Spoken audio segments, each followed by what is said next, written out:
ही प्यार सहित वाहिगुरू जी का खालसा वाहिगुरू जी की फतेह। मैनूं बस थोड़ा जिहा मैं सैटिंग कर रहा ते मैं हाजिर हाँ जी। हाँ जी, गुरबाणी व्याकरण क्लास दे ਜਿਹੜੇ व्याकरण कोर्स ਜਿਹੜੇ सरल नेम हैगे ने साडी ਉਹ बुक चल रही हैगी है। हाँ जी, मैं बुक खोल रहा जी।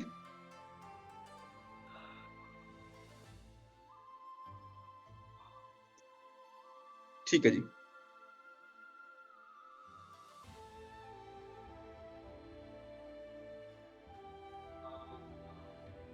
हाँ जी, साडा हाँ जी आ चैप्टर हैगा साडा, ठीक है, सामने आ ही गया जी। ठीक है,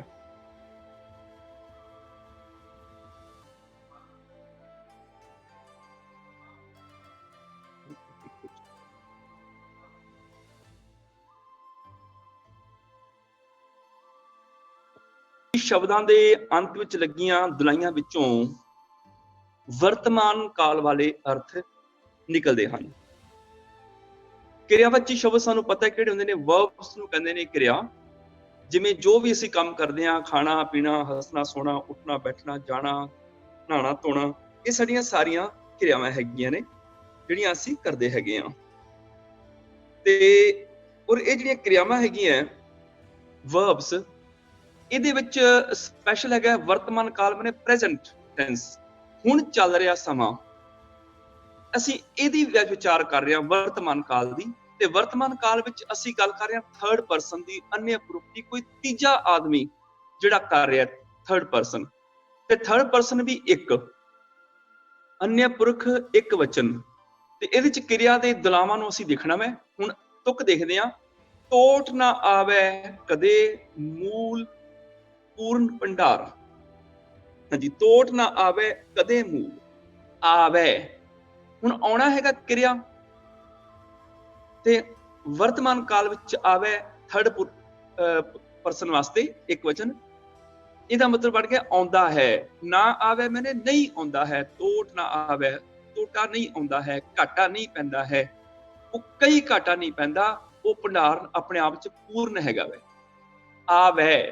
ਹੁਣ ਆਉਣਾ ਕਿਰਿਆ ਤੇ ਅਖੀਰ ਵਾਵੇ ਨੂੰ ਜਦੋਂ ਦੁਲਾਵਾਂ ਲੱਗ ਗਈਆਂ, ਵੈ ਬਣ ਗਿਆ ਤੇ ਇਹ ਹੁਣ ਪ੍ਰੈਜ਼ੈਂਟ ਦਾ ਟੈਂਸ ਦਾ ਸ਼ਬਦ ਬਣ ਗਿਆ। ਥਰਡ ਪਰਸਨ ਸਿੰਗੂਲਰ, ਅਨਯ ਪੁਰਖ ਇੱਕ ਵਚਨ। ਟੋਟ ਨਾ ਆਵੇ ਕਦੇ ਮੂਲ ਪੂਰਨ ਭੰਡਾਰ। ਇਦਾਂ ਹੀ ਲੱਗਣਾ ਜਿਹੜਾ ਉਹ ਵੀ ਕਿਰਿਆ ਹੈਗੀ ਹੈ। ਆਉਣਾ ਜਾਣਾ, ਲੱਗਣਾ ਗਾਣਾ, ਸੋਣਾ ਉੱਠਣਾ ਬਹਿਣਾ, ਜਦੋਂ ਇਹਨਾਂ ਦੇ ਅਖੀਰ ਤੇ ਦੁਲਾਵਾਂ ਲੱਗ ਗਈਆਂ, ਲਾਗੈ ਗਾਵੇ ਜਾਵੇ ਪਾਵੇ ਨਹਾਵੇ ਧੋਵੇ, ਜਦੋਂ ਦੁਲਾਵਾਂ ਲੱਗ ਗਈਆਂ ਉਦੋਂ ਇੱਕ ਅਰਥ ਇਹਦਾ ਨਿਕਲੇਗਾ ਥਰਡ ਪਰਸਨ ਸਿੰਗੂਲਰ ਵਾਸਤੇ, ਅਨਯ ਪੁਰਖ ਇੱਕ ਵਚਨ ਵਾਸਤੇ। ਦੂਸਰੀ ਤੁਕ ਹੈਗੀ ਸਦਾ ਸਦਾ ਹਰ ਧਿਆਈਐ ਕਿਛ ਵਿਗਨ ਨਾ ਲਾਗੈ।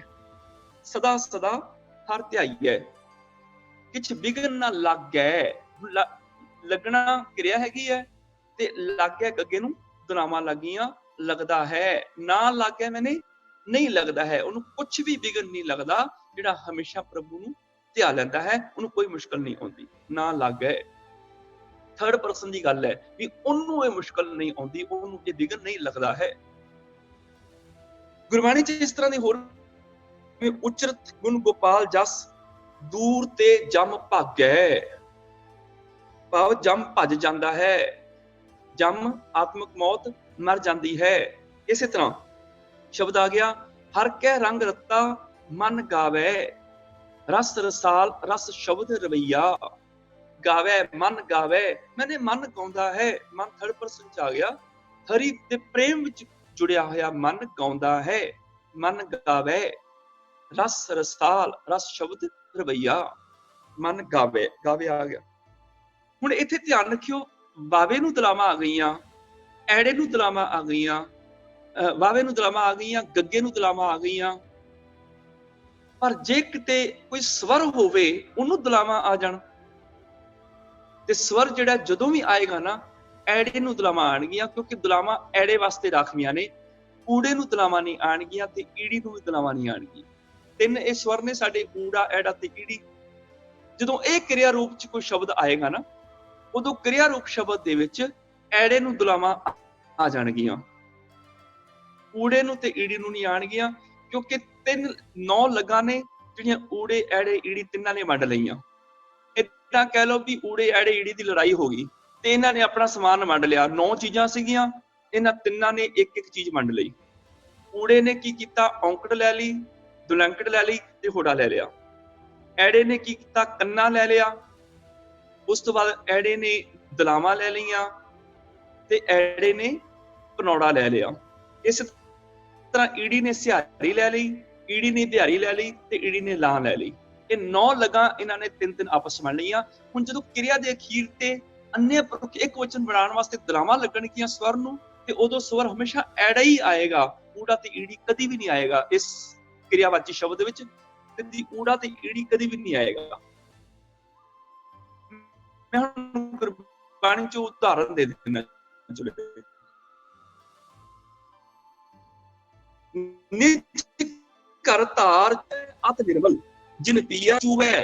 ਤੇ ਇੱਥੇ ਚੱਚੇ ਔਂਕੜ ਦਲਾਵਾਂ ਚਾਹੀਦੀਆਂ ਸੀਗੀਆਂ ਪਰ ਉਹ ਐੜੇ ਨੂੰ ਲੱਗੀਆਂ ਨੇ, ਈੜੀ ਤੇ ਊੜੇ ਨੂੰ ਨਹੀਂ। ਜਦੋਂ ਵੀ ਕਿਰਿਆਵਾਚੀ ਸ਼ਬਦਾਂ 'ਚ ਅੰਨ੍ਹੇ ਪੁਰਖ ਇੱਕ ਵਚਨ ਦੀ ਗੱਲ ਹੋਏਗੀ ਤੇ ਸਵਰ ਹਮੇਸ਼ਾ ਐੜਾ ਹੀ ਆਏਗਾ, ਊੜਾ ਤੇ ਈੜੀ ਕਦੇ ਵੀ ਨਹੀਂ ਆਏਗਾ। ਨਿਜ ਘਰ ਧਾਰ ਚੂਹੈ ਅਤ ਨਿਰਮਲ, ਅੰਤਾਂ ਦੀ ਨਿਰਮਲ ਧਾਰ ਚੋਂਦੀ ਹੈ। ਹਾਂਜੀ, ਇਸੇ ਤਰ੍ਹਾਂ ਅਗਿਆਨੀ ਮਾਨੁਖ ਭਇਆ ਜੋ ਨਾਹੀ ਸੋ ਲੋਰੈ। ਲੋਰੈ ਦਾ ਮਤਲਬ ਲੋੜਦਾ ਹੈ, ਚਾਹੁੰਦਾ ਹੈ। ਵੀ ਜੋ ਨਹੀਂ ਉਹ ਚਾਹੁੰਦਾ ਹੈ, ਉਹ ਅਗਿਆਨੀ ਮਨੁੱਖ ਹੈ। ਜੋ ਨਹੀਂ ਹੈ ਉਹ ਚਾਹੁੰਦਾ ਹੈ, ਜਿਹੜਾ ਨਾਸ਼ ਹੋ ਜਾਏਗਾ, ਨਹੀਂ ਰਹੇਗਾ, ਉਸ ਚੀਜ਼ ਦੀ ਇੱਛਾ ਰੱਖਦਾ ਹੈ ਕਿ ਇਹ ਚੀਜ਼ ਮੈਨੂੰ ਮਿਲ ਜਾਏ। ਲੋਰੈ ਮੈਨੇ ਲੋੜਦਾ ਹੈ। ਪ੍ਰਣਵੈ ਨਾਮ ਦਿਓ ਤਾਚੀ ਆਣ, ਪ੍ਰਣਵੈ ਨਾਮ ਦਿਓ ਤਾਚੀ ਆਣ। ਪ੍ਰਣਵੈ ਮੈਨੇ ਬੇਨਤੀ ਕਰਦਾ ਹੈ। ਪ੍ਰਣਵ ਬੇਨਤੀ ਹੈ, ਵਾਵੇ ਨੂੰ ਦਲਾਵਾਂ ਲੱਗੀਆਂ, ਮੈਨੇ ਬੇਨਤੀ ਕਰਦਾ ਹੈ। ਪ੍ਰਣਵੈ ਇਸੇ ਤਰ੍ਹਾਂ ਹੀ ਹੋਰ ਵੀ ਸ਼ਬਦ ਆਉਂਦੇ ਨੇ ਬਹੁਤ ਸਾਰੇ, ਜਿਵੇਂ ਹਰ ਕਾ ਨਾਮ ਅੰਮ੍ਰਿਤ ਹਰ ਹਰ ਹਰੇ ਸੋ ਪੀਐ ਜਿਸ ਰਾਮ ਪਿਆਸੀ। ਪੀਐ ਇੱਥੇ ਵੀ ਐੜੇ ਨੂੰ ਦਲਾਵਾਂ ਆ ਗਈਆਂ, ਉਹ ਪੀਂਦਾ ਹੈ। ਜਾਂ ਹਰ ਆਪ ਦਿਆਲ ਦਇਆ ਕਰ ਮੇਲੈ, ਮੇਲਦਾ ਹੈ, ਲੱਲੇ ਨੂੰ ਦਲਾਵਾਂ ਆ ਗਈਆਂ। ਹੁਣ ਇਸ ਗੱਲ ਨੂੰ ਸਮਝਣਾ ਹੋਵੇ ਤੇ ਮੈਂ ਨਾਲ ਤੁਹਾਨੂੰ ਇੱਕ ਚੀਜ਼ ਹੋਰ ਜੋੜ ਦਿੰਦਾ ਵਾਂ। ਜਦੋਂ ਕਿਰਿਆ ਦੇ ਅਖੀਰ ਤੇ ਇੱਕ ਵਚਨ ਹੋਵੇ ਤੇ ਕਿਰਿਆ ਦੇ ਅਖੀਰ ਤੇ ਦਲਾਵਾਂ ਆ ਜਾਂਦੀਆਂ ਨੇ। ਜਦੋਂ ਅੰਨ੍ਹੇ ਪੁਰਖ ਦਾ ਬਹੁਵਚਨ ਬਣਾਉਣਾ ਹੋਵੇ ਤੇ ਉਹ ਦਲਾਵਾਂ ਕੱਟ ਕੇ ਉਹਦੀ ਥਾਂ ਤੇ ਹਾਹੇ ਨੂੰ ਸਿਹਾਰੀ ਅਖੀਰ ਤੇ ਆ ਜਾਂਦੀ ਹੈ। ਮੈਂ ਚਿਰੰਜੀਵ ਵੀਰ ਜੀ ਨੂੰ ਕਹਿੰਦਾ ਵਾਂ ਕਿ ਉਹ ਜਿਹੜਾ ਸ਼ਾਇਦ 32 ਨੰਬਰ ਹੈ ਉਹ, ਤੇ ਉਹ ਤੁਸੀਂ ਹਾਂਜੀ 32 ਚੈਪਟਰ ਦਾ 3rd ਪਾਰਟ ਜਿਹੜਾ ਹੈ ਉਹ ਸਾਹਮਣੇ ਲਿਆਓ, ਜਿਹੜਾ ਮੈਂ ਆਪ ਜੀ ਨੂੰ ਭੇਜਿਆ ਹੋਇਆ। 32 ਚੈਪਟਰ ਦਾ 3rd ਪਾਰਟ, ਉਹਦੇ ਵਿੱਚ ਕੀ ਹੈਗਾ ਵੈ, ਜਦੋਂ ਇੱਕ ਵਚਨ ਦੀ ਗੱਲ ਹੈ ਤੇ ਦਲਾਵਾਂ ਨੇ, ਤੇ ਜਿੱਥੇ ਬਹੁਵਚਨ ਦੀ ਗੱਲ ਹੈ ਉੱਥੇ ਉਹ ਕਿਰਿਆ ਦੀਆਂ ਦਲਾਵਾਂ ਕੱਟ ਕੇ ਉਹਦੇ ਹਾਹੇ ਨੂੰ ਸਿਹਾਰੀ ਪੈ ਜਾਏਗੀ। ਵੀਰ ਜੀ ਚਰਨਜੀਤ ਸਿੰਘ ਜੀ, ਆਪ ਜੀ ਸੁਣ ਰਹੇ ਹੋ ਮੇਰੀ ਆਵਾਜ਼? ਉਹਦੀ ਕਿਰਿਆ ਨਾਲ ਦਲਾਵਾਂ ਲੱਗ ਜਾਂਦੀਆਂ ਨੇ। ਜਦੋਂ ਅੰਨ੍ਹੇ ਪੁਰਖ ਬਹੁਵਚਨ ਆ ਜਾਏ ਤੇ ਹਾਹੇ ਨੂੰ ਸਿਹਾਰੀ, ਉੱਪਰਲਾ ਪਾਠ ਸਿਰਫ, ਤੇ ਹਾਹੇ ਨੂੰ ਸਿਹਾਰੀ ਲੱਗ ਜਾਂਦੀ, ਉੱਪਰਲਾ ਪਾਠ। ਹਾਂਜੀ ਆਵਲੀ, ਹਾਂਜੀ ਥੋੜਾ ਹੋਰ ਆਵਲਾ, ਠੀਕ ਹੈ। ਦੇਖੋ ਲਿਖਿਆ ਹੋਇਆ ਹੈ, ਵਰਤਮਾਨ ਕਾਲ ਅੰਨ੍ਹੇ ਪੁਰਖ ਦੇ ਕਿਰਿਆਵਾਚੀ ਸ਼ਬਦਾਂ ਨੂੰ ਬਹੁਵਚਨ ਬਣਾਉਣ ਲਈ ਕਿਰਿਆ ਦੇ ਅਖੀਰ ਵਿੱਚ ਹਾਹੇ ਦੀ ਸਿਹਾਰੀ ਦੀ ਵਰਤੋਂ ਕੀਤੀ ਜਾਂਦੀ ਹੈ। ਪਹਿਲਾਂ ਦੇਖੋ, ਪਹਿਲਾ ਪ੍ਰਮਾਣ ਦੇਖੋ, ਹਰ ਜਨ ਰਾਮ ਨਾਮ ਗੁਣ ਗਾਵੈ, ਗਾਉਂਦਾ ਹੈ। ਪ੍ਰਭੂ ਦਾ ਭਗਤ ਸਦਾ ਪ੍ਰਭੂ ਦੇ ਗੁਣ ਗਾਉਂਦਾ ਹੈ। ਇੱਕ ਦੀ ਗੱਲ ਚੱਲ ਰਹੀ ਹੈ ਵੀ ਉਹ ਗਾਉਂਦਾ ਹੈ, 3rd ਪਰਸਨ ਪ੍ਰਭੂ ਦਾ ਭਗਤ। ਨਾ ਮੈਂ ਗਾਉਂਦਾ ਹਾਂ ਨਾ ਤੁਸੀਂ ਗਾਉਂਦੇ ਹੋ, ਤੀਸਰਾ ਬੰਦਾ ਗਾ ਰਿਹਾ, ਉਹ 3rd ਪਰਸਨ ਹੈ, ਉਹ ਹੈ ਪ੍ਰਭੂ ਦਾ ਭਗਤ। ਗਾਵੈ ਗਾਉਂਦਾ ਹੈ। ਹੁਣ ਜਦੋਂ ਉਹੀ 3rd ਪਰਸਨ ਇੱਕ ਦੀ ਬਜਾਏ ਬਹੁਤੇ ਹੋਣ, ਪਲੂਰਲ ਹੋਣ, ਤੇ ਇਹੀ ਕਿਰਿਆ ਜਿਹੜੀ ਹੈ ਇਹ ਹਾਹੇ ਉੱਪਰ ਦਲਾਵਾਂ ਕੱਟ ਕੇ ਹਾਹੇ ਨੂੰ ਸਿਹਾਰੀ ਲੱਗ ਜਾਏਗੀ। ਗਾਵੇਂ, ਗਾਵੇਂ ਰਾਜੇ ਰਾਣੀਆਂ, ਭਾਵ ਰਾਜੇ ਰਾਣੀਆਂ ਗਾਉਂਦੇ ਹਨ, 3rd ਪਰਸਨ ਨੇ ਰਾਜੇ ਰਾਣੀਆਂ। ਫਿਰ ਬੋਲੇ, ਹੁਣ ਇੱਥੇ ਬੋਲੇ ਲੱਲੇ ਨੂੰ ਦਲਾਵਾਂ ਨਹੀਂ ਲੱਗੀਆਂ। 3rd ਪਰਸਨ ਵਾਸਤੇ ਤਾਂ ਦਲਾਵਾਂ ਸੀ ਨਾ ਕਿਰਿਆ ਨੂੰ, ਪਰ ਇੱਕ ਵਚਨ ਵਾਸਤੇ ਸੀ ਉਹ, ਬਹੁਵਚਨ ਵਾਸਤੇ ਦਲਾਵਾਂ ਦੀ ਥਾਂ ਤੇ ਹੁਣ ਹਾਹੇ ਨੂੰ ਸਿਹਾਰੀ ਲੱਗ ਗਈ। ਜਦੋਂ ਅਸੀਂ ਜੋੜ ਕੇ ਕਨੈਕਸ਼ਨ ਨਾਲ ਜਦੋਂ ਕੋਈ ਚੀਜ਼ ਯਾਦ ਕਰਦੇ ਆ ਨਾ, ਉਹ ਤਾਂ ਜਲਦੀ ਯਾਦ ਹੋ ਜਾਂਦੀ ਹੈ। ਪਾਵੈ, ਖਾਵੈ, ਜਾਵੈ, ਨਹਾਵੈ, ਇੱਕ ਵਚਨ। ਪਾਵੇਂ, ਖਾਵੇਂ, ਜਾਵੇਂ, ਗਾਵੇਂ, ਨਹਾਵੇਂ, ਇਹ ਪਲੂਰਲ ਬਣ ਜਾਏਗਾ, ਬਹੁਵਚਨ ਹੋ ਜਾਏਗਾ। थर्ड पर्सन वास्ते। गावे राजे राणियां, बोले आल पताल, भाव ਉਹ ਗਾਉਂਦੇ ਹਨ, ਉਹ ਬੋਲਦੇ ਹਨ। ਰਾਜੇ ਰਾਣੀਆਂ ਦੇ ਸਰੂਪ ਬਣਾ ਕੇ ਉਹ ਆਉਂਦੇ ਹਨ ਤੇ ਮੂੰਹੋਂ ਕਈ ਢੰਗਾਂ ਨਾਲ ਬਚਨ ਬੋਲਦੇ ਹਨ। ਗਾਵੇ ਦੁਲਾਵਾਂ ਲੱਗ ਗਈਆਂ ਤੇ ਇੱਕ ਗਾਉਂਦਾ ਹੈ। ਜਿੱਥੇ ਵਾਵੇ ਨੂੰ ਦੁਲਾਵਾਂ ਦੀ ਥਾਂ ਤੇ ਹਾਹੇ ਨੂੰ ਸਿਹਾਰੀ ਲੱਗ ਗਈ, ਗਾਵੇ ਹੈ, ਉੱਥੇ ਬਹੁਤੇ ਗਾਉਂਦੇ ਹਨ। ਇੱਕ ਆਵੇਂ ਹੈ, ਇੱਕ ਜਾਵੇਂ ਹੈ ਆਈ, ਇੱਕ ਆਵੇਂ ਮੈਨੇ ਕਈ ਆਉਂਦੇ ਹਨ ਤੇ ਕਈ ਜਾ ਕੇ ਆਉਂਦੇ ਹਨ। ਇੱਕ ਜਾਵੇਂ ਆਈ। ਹੁਣ ਇੱਥੇ ਤੁਹਾਨੂੰ ਇੱਕ ਹੋਰ ਇਸ ਨਿਯਮ ਨੂੰ ਸਮਝਣਾ ਹੋਵੇ, ਸਿਰਫ ਇੱਕ ਤੁਕ ਯਾਦ ਕਰ ਲਓ, ਤੁਹਾਨੂੰ ਨਿਯਮ ਸਮਝ ਆ ਜਾਏਗੀ। ਸਿਰਫ ਇੱਕ ਤੁਕ ਜਿਹੜੀ ਸਾਨੂੰ ਜ਼ੁਬਾਨੀ ਯਾਦ ਹੈ, 16 ਸਾਹਿਬ ਚ ਅਸੀਂ ਪੜ੍ਹਦੇ ਹਾਂ, ਸਾਕਤ ਹਰ ਰਸ ਸਾਧ ਨਾ ਜਾਣਿਆ, ਤਿਨ ਅੰਤਰ ਹੋਮੈ ਕੰਡਾ ਹੈ। ਹੁਣ ਸਾਕਤ ਥਰਡ ਪਰਸਨ ਹੈ, ਕੰਡਾ ਵੀ ਥਰਡ ਪਰਸਨ ਹੈ, अन्य पुरख है, दोनों अन्य पुरख ने। साकत बहुते ने, कंडा एक है। देखो इको तुक विच साडे दोनों नहीं, मैंने बहुते साकत हर रस साध ना जानिया, उन्होंने हरि दे स्वाद नूं जानिया नहीं। तिन उन्हां दे अंतर होमै कंडा है। कंडा एक है, थर्ड पर्सन। हुण अन्य पुरख की गल चल रही है, पर इहदे विच एक वचन भी आ गया ते बहुवचन भी आ गया इको तुक च। किवें? ज्यों ज्यों चले, चले चच्चा लला हाही सिहारी, चलते हैं जिवें जिवें वो चलते हैं। थर्ड पर्सन हाहे नूं सिहारी आ गई किरिया नाल। चुभै, चुभै हुण भब्बे नूं दलावां आ गईयां उपर, चुभदा है। कंडा क्योंकि एक है, एक वचन च आ गया चुभै। ज्यों ज्यों चले, इहदा उच्चारण नासकी होएगा, चले बिंदी नाल। चुभै ਉਹ ਫਿਰ ਕੰਡਾ ਚੁਭਦਾ ਹੈ, ਦੁੱਖ ਪਾਵੇਂ ਹੈ। ਹੁਣ ਸਾਖਤ ਬਹੁਤੇ ਨੇ, ਉਹ ਦੁੱਖ ਪਾਉਂਦੇ ਹਨ, ਬਹੁਤ ਸਿਰ ਡੰਡਾ ਹੈ। ਜੇ ਤੁਕ ਸਾਹਮਣੇ ਆ ਸਕਦੀ ਤੇ ਲੈ ਆਓ ਸਰਚ ਤੇ, ਸਾਖਤ ਵਾਲੀ ਜੇ ਲਿਆ ਸਕਦੇ ਹੋ ਤਾਂ ਠੀਕ ਹੈ। ਸਾਖਤ ਹਰ ਰਸ ਸਾਧ ਨਾ ਜਾਣਿਆ, ਤਿਨ ਅੰਤਰ ਹੋਮੈ ਕੰਡਾ ਹੈ। ਜਿਉਂ ਜਿਉਂ ਚਲੇ ਚੁਭੈ, ਦੁੱਖ ਪਾਵੇਂ ਹੈ, ਜਮਕਾਲ ਸਹੈ ਸਿਰ ਡੰਡਾ ਹੈ। मौत का डंडा, आत्मक मौत का डंडा वो अपने सिर ते सहंदे हन। हाँ, आ देखो तुहाडे सामने तुक आ गई। साकत बहुते ने, कंडा एक है। वर्तमान क्रिया हैगी यह, ते वर्तमान क्रिया विच अन्य पुरख ने दोनों चीज़ां। साकत भी अन्य पुरख है, कंडा भी अन्य पुरख है। पर इहदे विच असीं इक्को तुक दे विचों एक वचन भी समझ लांगे, बहुवचन भी क्रिया दा समझ लवांगे। ज्यों ज्यों चले, ਹੁਣ ਚੱਲੇ ਆ ਗਿਆ, ਚੱਲੇ ਬਹੁਤੇ ਚੱਲਦੇ ਹਨ अन्य पुरख, ਉਹ ਸਾਕਤ ਬਹੁਤੇ ਚੱਲਦੇ ਹਨ। ਹਾਹੇ ਨੂੰ ਸਿਹਾਰੀ ਆ ਗਈ ਕਿਰਿਆ ਦੇ ਅਖੀਰ ਤੇ। ਪਰ ਜਦੋਂ ਕਿਰਿਆ ਦੇ ਅਖੀਰ ਤੇ ਦੁਲਾਵਾਂ ਆ ਗਈਆਂ, ਚੁਭੈ, ਭੱਬੇ ਨੂੰ ਦੁਲਾਵਾਂ ਆ ਗਈਆਂ, ਫਿਰ ਇਹਦਾ ਅਰਥ ਬਣ ਗਿਆ ਚੁਭਦਾ ਹੈ। ਆਮ ਤੌਰ ਤੇ ਇਹਦਾ ਜਦੋਂ ਅਸੀਂ ਪਾਠ ਕਰਦੇ ਹਾਂ, ਇਦਾਂ ਕਰ ਜਾਂਦੇ ਹਾਂ, ਜਿਉਂ ਜਿਉਂ ਚਲੇ ਚੁਭੇ ਦੁੱਖ ਪਾਵੇ, ਚਮਕਾਲ ਸਹਿ ਸਿਰ ਡੰਡਾ ਹੈ। ਇਹ ਗਲਤ ਹੋ ਗਿਆ। ਅਰਥ ਤਾਂ ਸਪਸ਼ਟ ਹੋਣਗੇ ਜੇ ਉਚਾਰਨ ਸਪਸ਼ਟ ਹੋਏਗਾ। ਜਦੋਂ ਕਰੈਕਟ ਪ੍ਰੋਨੰਸੀਏਸ਼ਨ ਸਾਡੀ ਹੋਏਗੀ, ਉਦੋਂ ਅਰਥ ਵੀ ਸਾਨੂੰ ਸਪਸ਼ਟ ਹੋ ਜਾਣਗੇ। ਜਿਉਂ ਜਿਉਂ ਚਲੇ, ਹੁਣ ਹਾਹੇ ਨੂੰ ਸਿਹਾਰੀ ਕਿਰਿਆ ਦੇ ਅਖੀਰ ਤੇ ਆ ਗਈ, ਮੈਨੇ अन्य ਪੁਰਖ ਬਹੁਵਚਨ, ਜਿਵੇਂ ਜਿਵੇਂ ਉਹ ਚੱਲਦੇ ਹਨ। ਚੁਭੈ, ਹੁਣ ਕਿਰਿਆ ਦੇ ਅਖੀਰ ਤੇ ਦੁਲਾਵਾਂ ਆ ਗਈਆਂ, ਚੁਭਦਾ ਹੈ। ਜਿਵੇਂ ਜਿਵੇਂ ਸਾਕਤ ਚੱਲਦੇ ਹਨ, ਉਹ ਇੱਕ ਕੰਡਾ ਚੁਭਦਾ ਹੈ। ਹਉਮੈ ਇੱਕੋ ਹੀ ਹੈ ਜਿਹੜੀ ਸਾਰਿਆਂ ਨੂੰ ਚੁਭੀ ਜਾਂਦੀ ਹੈ। ਹਉਮੈ ਦਾ ਇੱਕ ਕੰਡਾ ਸਾਰਿਆਂ ਸਾਕਤਾਂ ਨੂੰ ਚੁਭਦਾ ਹੈ। ਜਿਉਂ ਜਿਉਂ ਚੱਲੇ, ਜਿਵੇਂ ਜਿਵੇਂ ਉਹ ਸਾਕਤ ਚੱਲਦੇ ਹਨ, ਚੁਭੈ, ਉਹ ਇੱਕ ਕੰਡਾ ਚੁਭਦਾ ਹੈ। ਦੁੱਖ ਪਾਵੇਂ, ਉਹ ਸਾਰੇ ਸਾਕਤ ਉਸ ਕੰਡੇ ਦਾ ਇੱਕ ਜਿਹੜਾ ਦੁੱਖ ਹੈ ਉਹ ਪਾਉਂਦੇ ਹਨ। ਹੁਣ ਦੇਖੋ ਦੁੱਖ ਦੇ ਖੱਖੇ ਨੂੰ ਕਢਾ ਗਈ। ਦੁੱਖ ਇੱਕੋ ਹੀ ਹੈ ਕੰਡੇ ਦਾ, ਪਰ ਦੁੱਖ ਪਾਉਣ ਵਾਲੇ ਬਹੁਤੇ ਨੇ ਸਾਕਤ। ਦੁੱਖ ਪਾਵੇਂ, ਉਹ ਸਾਕਤ ਉਸ ਇੱਕ ਕੰਡੇ ਦਾ ਦੁੱਖ ਪਾਉਂਦੇ ਹਨ। ਜਮਕਾਲ ਸਹਿ, ਆਤਮਕ ਮੌਤ ਦਾ ਸਿਰ ਤੇ ਡੰਡਾ ਸਹਿੰਦੇ ਹਨ। ਕਿਉਂਕਿ ਜਮਕਾਲ ਇੱਕੋ ਹੀ ਹੈ, ਲੱਲੇ ਨੂੰ ਉਕੜ ਆ ਗਈ, ਆਤਮਕ ਮੌਤ ਇੱਕੋ ਹੀ ਹੈ, ਇਸ ਕਰਕੇ ਉਹਦਾ ਡੰਡਾ ਵੀ ਇੱਕੋ ਹੀ ਹੈ। ਇੱਥੇ ਡੰਡੇ ਪਾਠ ਨਹੀਂ ਆਇਆ, ਡੰਡਾ ਆਇਆ, ਇੱਕ ਵਚਨ ਹੈ ਨਾ। ਹੁਣ ਇਹ ਜਮਕਾਲ ਦਾ ਡੰਡਾ ਸਹਿੰਦੇ ਕੌਣ ਨੇ? ਸਾਕਤ ਬਹੁਤੇ ਨੇ, ਉਹ ਸਹਿੰਦੇ ਹਨ। ਇੱਕ ਮੌਤ ਦਾ ਡੰਡਾ, ਮਾਨੋ ਟੀਚਰ ਇੱਕੋ ਹੀ ਹੈ, ਉਹਦੇ ਹੱਥ 'ਚ ਡੰਡਾ ਇੱਕੋ ਹੀ ਹੈ, ਪਰ ਸਟੂਡੈਂਟ ਬਹੁਤੇ ਨੇ ਜਿਹੜੇ ਸ਼ਰਾਰਤਾਂ ਕਰ ਰਹੇ ਨੇ, ਉਹ ਸਾਰਿਆਂ ਨੂੰ ਡੰਡਾ ਮਾਰ ਰਿਹਾ। ਹੁਣ ਸਾਰੇ ਡੰਡਾ ਸਹਿੰਦੇ ਨੇ, ਡੰਡਾ ਇੱਕੋ ਹੀ ਹੈ, ਸਹਿੰਦੇ ਸਾਰੇ ਨੇ ਸ਼ਰਾਰਤੀ ਬੱਚੇ। ਇਸੇ ਤਰ੍ਹਾਂ ਸਾਕਤ ਬਹੁਤੇ ਨੇ, ਕੰਡਾ ਇੱਕ ਹੈ। ਇਹ ਦੋਨੋਂ अन्य ਪੁਰਖ ਵਰਤਮਾਨ ਕਾਲ ਦੇ ਇਹ ਨਾਉਨ ਹੈਗੇ ਨੇ, ਤੇ ਇਹਨਾਂ ਦੀਆਂ ਕਿਰਿਆਵਾਂ ਜਿਹੜੀਆਂ ਨੇ अन्य ਪੁਰਖ ਦੇ ਵਿੱਚ ਹੀ ਆਣਗੀਆਂ। ਜਿਉਂ ਜਿਉਂ ਚੱਲੇ चुभै दुख पावहें, जम काल सहें सिर डंडा है। हाँ जी, वापस आ जाइए ਆਪਾਂ ਆਪਣੇ ਉੱਤੇ।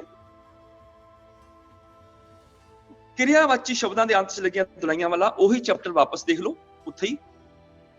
ਹੁਣ ਇਸ ਵੱਲ ਨੂੰ ਹੁਣ ਬਿਲਕੁਲ ਧਿਆਨ ਦਿਓ। ਹੁਣ ਟੋਟ ਨਾ ਆਵੈ, ਜਦੋਂ ਆਏਗਾ ਨਾ ਆਵੈ ਆਉਂਦਾ ਹੈ, ਤੇ ਜਦੋਂ ਆਵੈ ਪਾਠ ਆ ਜਾਏਗਾ ਫਿਰ ਆਉਂਦੇ ਹਨ।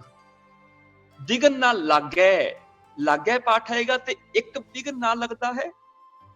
ਜਿੱਥੇ ਲੱਗੈ ਆ ਜਾਏਗਾ ਉੱਥੇ ਬਹੁਤੇ ਲੱਗਦੇ ਹਨ। ਜਿੱਥੇ ਆ ਗਿਆ ਹਰ ਕੇ ਰੰਗ ਰਤਾ ਮਨ ਗਾਵੈ, ਉੱਥੇ ਇੱਕ ਗਾਉਂਦਾ ਹੈ, ਇੱਕ ਮਨ ਗਾਉਂਦਾ ਹੈ। ਜਿੱਥੇ ਆ ਜਾਏਗਾ ਗਾਵੇਂ ਰਾਜੇ ਰਾਣੀਆਂ, ਵਾਵੇ ਨੂੰ ਸਿਹਾਰੀ, ਹਾਹੇ ਨੂੰ ਸਿਹਾਰੀ ਦੇ ਨਾਲ, ਦਲਾਵਾਂ ਦੀ ਥਾਂ ਤੇ ਹਾਹੇ ਨੂੰ ਸਿਹਾਰੀ, ਗਾਵੇਂ, ਉੱਥੇ ਬਹੁਵਚਨ ਆ ਜਾਏਗਾ ਵੀ ਬਹੁਤੇ ਗਾਉਂਦੇ ਹਨ। ਇਸੇ ਤਰ੍ਹਾਂ ਅਗਿਆਨੀ ਮਾਨੁਖ ਭਇਆ ਜੋ ਨਾਹੀ ਸੋ ਲੋਰੈ, ਲੋੜਦਾ ਹੈ ਇੱਕ ਲੋੜਦਾ ਹੈ, ਲੋਰੈ ਰਾਰਾ ਹਾਹੇ ਨੂੰ ਸਿਹਾਰੀ, ਉੱਥੇ ਬਹੁਤੇ ਲੋੜਦੇ ਹਨ। ਪ੍ਰਣਵੈ ਵਾਵੇ ਨੂੰ ਦਲਾਵਾਂ ਆ ਗਈਆਂ ਤੇ ਇੱਕ ਬੇਨਤੀ ਕਰਦਾ ਹੈ। ਜੇ ਪ੍ਰਣਵੈ ਵਾਵੇ ਦੀ ਦਲਾਵਾਂ ਦੀ ਥਾਂ ਤੇ ਹਾਹੇ ਨੂੰ ਸਿਹਾਰੀ ਆ ਗਈ, ਪ੍ਰਣਵੈ ਹੈ ਉੱਥੇ ਬਹੁਤੇ ਬੇਨਤੀਆਂ ਕਰਦੇ ਹਨ। ਬਸ ਇਸ ਨਿਯਮ ਨੂੰ ਸਮਝਣਾ ਹੋਵੇ 4 ਨੰਬਰ ਵਾਲੇ ਨੂੰ, ਆਪਣੀਆਂ ਡਾਇਰੀਆਂ ਦੇ ਉੱਪਰ ਸਾਕਤ ਹਾਰਾ ਸਾਧਨਾ ਜਾਣਿਆਂ ਵਾਲੀ ਤੁਕ ਨੋਟ ਕਰ ਲਓ। ਉਹਦੇ ਸਾਕਤ ਦੇ ਥੱਲੇ ਡੰਡੀ ਲਾ ਕੇ ਲਿਖ ਦੋ ਬਹੁਵਚਨ, ਅੰਨ੍ਯ ਪੁਰਖ ਬਹੁਵਚਨ। ਕੰਡੇ ਦੇ ਥੱਲੇ ਲਕੀਰ ਖਿੱਚ ਕੇ ਲਿਖ ਦੋ ਅੰਨ੍ਯ ਪੁਰਖ ਇੱਕ ਵਚਨ। ਇਸੇ ਤਰ੍ਹਾਂ ਜਿਉਂ ਚਲਿਆਂ ਦੇ ਥੱਲੇ ਲਕੀਰ ਖਿੱਚ ਕੇ ਲਿਖ ਦੋ ਅੰਨ੍ਯ ਪੁਰਖ ਬਹੁਵਚਨੀ ਕਿਰਿਆ। ਚੁਭੈ ਦੇ ਥੱਲੇ ਲਾਈਨ ਲਿਖ ਕੇ ਲਿਖ ਦੋ ਅੰਨ੍ਯ ਪੁਰਖ ਇੱਕ ਵਚਨੀ ਕਿਰਿਆ। ਭਾਵੇਂ ਸਹੇ, ਸਹੇ ਦੇ ਥੱਲੇ ਲਾਈਨ ਖਿੱਚ ਕੇ ਲਿਖ ਦੋ ਅੰਨ੍ਯ ਪੁਰਖ ਬਹੁਵਚਨੀ ਕਿਰਿਆ। ਭਾਵੇਂ ਦੇ ਥੱਲੇ ਲਕੀਰ ਖਿੱਚ ਕੇ ਲਿਖ ਦੋ ਅੰਨ੍ਯ ਪੁਰਖ ਬਹੁਵਚਨੀ ਕਿਰਿਆ। ਚੁਭੈ ਦੇ ਥੱਲੇ ਲਕੀਰ ਖਿੱਚ ਕੇ ਲਿਖ ਦੋ ਅੰਨ੍ਯ ਪੁਰਖ ਇੱਕ ਵਚਨੀ ਕਿਰਿਆ। ਆ ਇੱਕੋ ਤੁਕ ਜਿਹੜੀ ਸਾਨੂੰ 2 ਨਿਯਮ ਸਿਖਾ ਦਿੰਦੀ ਹੈ, ਕਿਉਂਕਿ ਇਹ ਤੁਕ ਸਾਨੂੰ ਜ਼ਬਾਨੀ ਯਾਦ ਹੈ। ਸਾਨੂੰ ਕਦੇ ਵੀ ਇਹ ਨਿਯਮ ਨਹੀਂ ਭੁੱਲ ਸਕੇਗਾ ਜਦੋਂ ਸਾਨੂੰ ਇਹ ਤੁਕ ਯਾਦ ਰਹੇਗੀ ਕਿ ਅੰਨ੍ਯ ਪੁਰਖ ਬਹੁਵਚਨ ਦੀ ਕਿਰਿਆ ਸਾਕਤ ਚਲੇ ਤੇ ਅੰਨ੍ਯ ਪੁਰਖ ਇੱਕ ਵਚਨੀ ਕਿਰਿਆ ਕੰਡਾ ਚੁਭੈ, ਇੱਕ ਕੰਡਾ ਚੁਭਦਾ ਹੈ, ਜਮਕਾਲ ਦਾ ਡੰਡਾ ਪੈਂਦਾ ਹੈ। ਬਹੁਵਚਨੀ ਭਾਵੇਂ ਤੇ ਸਹੇ ਇਹ ਬਹੁਵਚਨੀ ਅੰਨ੍ਯ ਪੁਰਖ ਦੀਆਂ ਕਿਰਿਆਵਾਂ ਨੇ। ਬਸ ਇਹ ਇੱਕੋ ਤੁਕ ਜਿਹੜੀ ਸਾਨੂੰ 2 ਨਿਯਮ ਪੱਕੇ ਕਰਾ ਦਿੰਦੀ ਹੈ ਕਿ ਜਦੋਂ ਅੰਨ੍ਯ ਪੁਰਖ ਇੱਕ ਵਚਨ ਹੋਵੇ ਉਹਦੀ ਕਿਰਿਆ ਨਾਲ ਦੁਲਾਵਾਂ ਲੱਗ ਜਾਂਦੀਆਂ ਨੇ, ਜਦੋਂ ਪੁਰਖ ਬਹੁਵਚਨ ਹੋਵੇ ਉਹਦੀ ਕਿਰਿਆ ਸਹੀ ਹੈ। ਆਸ ਹੈ ਕਿ ਆਪ ਸਮਝ ਗਏ ਹੋਵੋਗੇ, ਕਿਉਂਕਿ ਜੇ ਕੋਈ ਸਵਾਲ ਕਰੇ ਤੇ ਮੈਂ ਕੋਈ ਜਵਾਬ ਦੇਵਾਂ ਤੇ ਹੋਰ ਕਲੀਅਰ ਹੋਵੇ, ਪਰ ਮੈਨੂੰ ਆਸ ਹੈ ਕਿ ਆਪ ਜੀ ਨੂੰ ਇਹਨਾਂ ਨੂੰ ਪਤਾ ਲੱਗ ਗਿਆ ਹੋਏਗਾ। ਇਸੇ ਤਰ੍ਹਾਂ ਅੰਨ੍ਯ ਪੁਰਖ ਬਹੁਵਚਨ ਨੂੰ ਬਣਾਉਣ ਵਾਸਤੇ ਕਈ ਵਾਰੀ ਕੀ ਹੁੰਦਾ ਵੈ, ਅਸੀਂ ਨਾਸਕੀ ਉਚਾਰਨ ਕੀਤਾ ਜਿਵੇਂ ਚੱਲੇ, ਸਹੈ, ਗਾਵੇਂ। ਕਈ ਵਾਰੀ ਹਾਹੇ ਨੂੰ ਸਿਹਾਰੀ ਲਾਉਣ ਦੀ ਥਾਂ ਤੇ ਉਹ ਨਾਸਕੀ ਵਾਲੀ ਬਿੰਦੀ ਜਿਹੜੀ ਹੈ ਦੁਲਾਵਾਂ ਨੂੰ ਲਾ ਦਿੱਤੀ ਜਾਂਦੀ ਹੈ। ਇਹ ਸ਼ਾਰਟ ਫਾਰਮ ਹੈ ਜਿਹੜੀ ਹੈ ਨਾ, ਇਹ ਸ਼ਾਰਟ ਫਾਰਮ ਹੈ। ਦੇਖੋ ਹੁਣ ਅੰਨ੍ਯ ਪੁਰਖ ਬਹੁਵਚਨ ਆਏ ਸੇ ਪ੍ਰਮਾਣ ਹੈ। ਹੁਣ ਇਹਦੀ ਫੁੱਲ ਫਾਰਮ ਜਿਹੜੀ ਹੈ ਨਾ ਬਹੁਵਚਨ ਦੀ, ਉਹ ਹੈਗੀ ਹਾਹਾ ਤੇ ਹਾਹੇ ਨੂੰ ਸਿਹਾਰੀ। ਇਹ ਬਹੁਵਚਨ ਫਾਰਮ ਹੈ, ਪਰ ਹਾਹੇ ਨੂੰ ਸਿਹਾਰੀ ਲਾਉਣ ਦੀ ਬਜਾਏ ਕਿਉਂਕਿ ਨਾਸਕੀ ਉਚਾਰਨ ਹੈ ਤੇ ਉਹਦੀ ਥਾਂ ਤੇ ਸਿੱਧਾ ਦਲਾਵਾਂ ਦੇ ਨਾਲ ਹੀ ਬਿੰਦੀ ਲਗਾ ਦਿੱਤੀ, ਹੁਣ ਸ਼ਾਰਟ ਕਰ ਦਿੱਤਾ। ਜਿਵੇਂ ਅਸੀਂ ਗੱਲਬਾਤ ਦੇ ਵਿੱਚ ਵੱਡੇ ਸ਼ਬਦ ਨਹੀਂ ਬੋਲਦੇ, ਅਸੀਂ ਛੋਟੇ ਬੋਲ ਦਿੰਦੇ ਹਾਂ। ਮੈਂ ਹੁਣ ਇੱਕ ਪਾਸੇ ਕਹਿਣਾ ਵਾ ਕਿ ਤੁਹਾਨੂੰ ਪਤਾ ਹੈ, ਤੁਹਾਨੂੰ, ਦੂਜੇ ਪਾਸੇ ਮੈਂ ਸ਼ਾਰਟ ਕਰ ਦੇਣਾ ਵੀ ਤੁਹਾਨੂੰ ਪਤਾ ਹੈ। ਤੁਹਾਨੂੰ ਦੀ ਥਾਂ ਤੇ ਮੈਂ ਕਹਿੰਦਾ ਤੁਹਾਨੂੰ, ਹੁਣ ਤੁਹਾਨੂੰ ਸ਼ਾਰਟ ਫਾਰਮ ਹੋ ਗਈ ਤੁਹਾਨੂੰ ਦੀ। ਇਦਾਂ ਹੀ ਹੈ ਜਿਹੜਾ ਹੈ ਨਾ, ਇਹਦੀ ਫੁੱਲ ਫਾਰਮ ਜਿਹੜੀ ਹਾਹਾ ਤੇ ਹਾਹੇ ਨੂੰ ਸਿਹਾਰੀ ਹੈ। ਆਏ ਸੇ ਪ੍ਰਵਾਨ ਹੈ, ਪਰ ਇੱਥੇ ਸ਼ਾਰਟ ਫਾਰਮ ਚ ਆ ਗਿਆ, ਦੁਲਾਵਾਂ ਲੱਗ ਗਈਆਂ ਤੇ ਇਹਦਾ ਬਿੰਦੀ ਨਾਲ ਉਚਾਰਨ ਹੋਏਗਾ ਹੈ। ਆਏ ਸੇ ਪ੍ਰਵਾਨ ਹੈ ਸਭ ਕੁਲ ਕਾ ਕਰੇ ਉਧਾਰ। ਉੱਥੇ ਦੇਖੋ ਕਰੇ ਹਾਹੇ ਨੂੰ ਸਿਹਾਰੀ ਆ ਗਈ ਨਾ, ਹੁਣ ਕਰੇ ਉਹ ਕਰਦੇ ਹਨ। ਬਹੁਵਚਨ ਅੰਨ੍ਯ ਪੁਰਖ ਦੀ ਕਿਰਿਆ ਇੱਥੇ ਹੈ ਵੀ ਹੈਗੀ ਹੈ ਤੇ ਇੱਥੇ ਕਰੇ ਜਿਹੜੇ ਨਾ ਉਹ ਵੀ ਹੈ। ਇਹ ਦੋਨੋਂ ਅੰਨ੍ਯ ਪੁਰਖ ਬਹੁਵਚਨ ਦੀਆਂ ਕਿਰਿਆਵਾਂ ਨੇ, ਹੈ ਵੀ ਤੇ ਕਰੇ ਵੀ। ਕਰੇ ਦੇ ਵਿੱਚ ਕੀ ਕੀਤਾ, ਸਪੈਸ਼ਲ ਹਾਹੇ ਨੂੰ ਸਿਹਾਰੀ ਲਾ ਦਿੱਤੀ, ਹੈ ਦੇ ਉੱਪਰ ਹਾਹੇ ਨੂੰ ਸਿਹਾਰੀ ਨਹੀਂ ਲਾਈ, ਅਸੀਂ ਹੈ ਦਾ ਉਚਾਰਨ ਨਹੀਂ ਨਾਸਕੀ ਕਰ ਦਿੱਤਾ। ਜਿਵੇਂ ਸ਼ਬਦ ਰਤੇ ਵਡਹੰਸ ਹੈ, ਸੱਚ ਨਾਮ ਉਰਤਾਰ। ਇੱਥੇ ਹੈ ਫਿਰ ਆ ਗਿਆ, ਇੱਥੇ ਹੈ ਕਵਾਂਗੇ ਤੇ ਗਲਤ ਹੋ ਜਾਏਗਾ, ਕਿਉਂਕਿ ਬਹੁਤੇ ਰਤੇ ਨੇ, ਰੱਤੇ ਆ ਗਿਆ। ਜੇ ਰਤਾ ਹੁੰਦਾ ਫਿਰ ਹੈ ਆਣਾ ਸੀ, ਰਤਾ ਨਹੀਂ, ਰੱਤੇ, ਬਹੁਤੇ ਰੱਤੇ ਹੋਏ ਨੇ, ਬਹੁਤੇ ਗੜੂੰਦ ਨੇ ਸ਼ਬਦ ਵਿੱਚ, ਬਹੁਤੇ ਲੀਨ ਹਨ। ਸ਼ਬਦ ਰੱਤੇ ਵਡਹੰਸ ਹੈ, ਉਹ ਵੱਡੇ ਹੰਸ ਹਨ। ਤਾਂ ਹੀ ਹੰਸ ਦੇ ਵੀ ਸੱਸੇ ਨੂੰ ਔਂਕੜ ਨਹੀਂ ਆਈ, ਕਿਉਂਕਿ ਵੱਡੇ ਹੰਸ ਜਿਹੜਾ ਵਿਸ਼ੇਸ਼ਣ ਹੈ ਵਡਹੰਸ, ਇਹ ਵੀ ਬਹੁਵਚਨ ਹੈ। ਜੇ ਇੱਕ ਵਚਨ ਤੁਕ ਹੁੰਦੀ ਫਿਰ ਸ਼ਬਦ ਰਤਿਆ ਆਣਾ ਸੀ, ਜਾਂ ਸ਼ਬਦ ਰਤਾ ਆਣਾ ਸੀ, ਵਡਹੰਸ ਦੇ ਹਾਹੇ ਨੂੰ ਔਂਕਣਾ ਨਹੀਂ ਸੀ, ਫਿਰ ਬੋਲਣਾ ਸੀ ਹੈ, ਵੀ ਇੱਕ ਸ਼ਬਦ ਵਿੱਚ ਰਤਿਆ ਹੋਇਆ ਵੱਡਾ ਹੰਸ ਹੈ। ਪਰ ਇੱਥੇ ਸ਼ਬਦ ਰਤੇ ਬਹੁਤੇ ਨੇ, ਵਡਹੰਸ ਵੀ ਜ਼ਿਆਦਾ ਨੇ, ਕਿਉਂਕਿ ਸੱਸੇ ਨੂੰ ਔਂਕੜ ਨਹੀਂ, ਬਹੁਵਚਨ ਆ ਗਿਆ। ਇਸ ਕਰਕੇ ਹੈ ਉਚਾਰਨ ਆਏਗਾ ਬਿੰਦੀ ਸਹਿਤ। ਪਰ ਇਹਦੀ ਫੁੱਲ ਫਾਰਮ ਜਿਹੜੀ ਉਹ ਹਾਹਾ ਤੇ ਹਾਹੇ ਨੂੰ ਸਿਆਰੀ ਹੈ। ਚਲੋ ਮੈਂ ਇੱਕ ਤੁਹਾਨੂੰ ਉਦਾਹਰਨ ਦੇ ਦਿੰਦਾ। ਜਪਜੀ ਸਾਹਿਬ ਦੇ ਵਿੱਚ 2 ਜਗ੍ਹਾ ਇਹ ਉਦਾਹਰਨ ਆਉਂਦੀ ਹੈ। ਇੱਕ ਤੁਕ ਹੈਗੀ ਸਹਿਸ ਸਿਆਣਪਾਂ ਲੱਖ ਹੋਹੇ, ਇਹ ਜੇ ਤੁਕ ਕੱਢ ਸਕਦੇ ਹੋ ਵੀ ਜੀ ਤੇ ਕੱਢ ਲਓ। ਹੁਣ ਉੱਥੇ ਹੋਏ ਵੀ ਆ ਸਕਦਾ ਸੀ, ਪਰ ਹੋਏ ਆਂਦਾ ਤੇ ਇੱਕ ਦੀ ਗੱਲ ਹੋਣੀ ਸੀ, ਹੋਏ। ਪਰ ਇੱਥੇ ਹੋਹੇ, ਜਿੱਥੇ ਹਾਹੇ ਨੂੰ ਸਿਆਰੀ ਆ ਗਈ, ਉੱਥੇ ਬਹੁਵਚਨ ਆ ਗਿਆ ਹੋਹੇ। ਸਹਿਸ ਸਿਆਣਪਾਂ, ਕਿਉਂਕਿ ਸਿਆਣਪਾਂ ਜਿਹੜੀਆਂ ਨੇ ਇੱਕ ਨਹੀਂ ਜ਼ਿਆਦਾ ਨੇ, ਸਹਿਸ ਮੈਨੇ ਹਜ਼ਾਰਾਂ ਨੇ, ਲੱਖ ਮੈਨੇ ਲੱਖਾਂ ਨੇ। ਇਸ ਕਰਕੇ ਇੱਥੇ ਪਾਠ ਉਚਾਰਨ ਹੋਏਗਾ ਹੋਹੇ, ਮਤਲਬ ਹਾਹੇ ਦੀ ਸਿਆਰੀ, ਇਹਨੂੰ ਹੋਹੇ ਬੋਲਿਆ ਜਾਏਗਾ। ਤੇ ਜੇ ਕਿਤੇ ਸ਼ਾਰਟ ਫਾਰਮ ਚ ਜਿਵੇਂ ਹੈ ਹੈਗੀ ਹੈ, ਉਹਦੀ ਥਾਂ ਤੇ ਹੈ ਆ ਜਾਂਦਾ ਹੈ, ਕੱਲਾ ਹਾਹੇ ਨੂੰ ਲਾ ਕੇ ਹੈ ਆ ਜਾਂਦਾ ਵੈ। ਇਸੇ ਤਰ੍ਹਾਂ ਇੱਕ ਹੋਰ ਵੀ ਤੁਕ ਆਂਦੀ ਹੈ, ਇੱਕ ਦੂਜੀ ਬੋ ਲੱਖ ਹੋਹੇ, ਲੱਖ ਹੋਵੇਂ ਲੱਖ 20। ਹਾਂਜੀ, ਮੈਂ ਇਹ ਕੱਢ ਲਵਾਂ। ਹਾਂਜੀ, ਇੱਕ ਤੁਕ ਤੁਹਾਨੂੰ ਮੈਂ ਹੋਰ ਦੱਸ ਦਿੰਦਾ। ਸਹਿਸ ਤਵ ਨੈਣ ਨਨ ਨੈਣ ਹੈ ਤੋਏ ਕੋ, ਜਾਂ ਅਸੀਂ ਪੜ੍ਹਦੇ ਹਾਂ ਸਭ ਰਸ ਭੋਗਣ ਬਾਦ ਹੈ ਸਭ ਸ਼ਿੰਗਾਰ, ਇਹ ਤੁਸੀਂ ਕੱਢ ਲਓ ਜੀ, ਸਭ ਰਸ ਭੋਗਣ ਬਾਦ ਹੈ, ਸਭ ਰਸ ਭੋਗਣ ਬਾਦ ਹੈ, ਇਹ ਵੀ ਜੀ ਤੋਂ ਕੱਢ ਲਓ ਸਾਹਮਣੇ।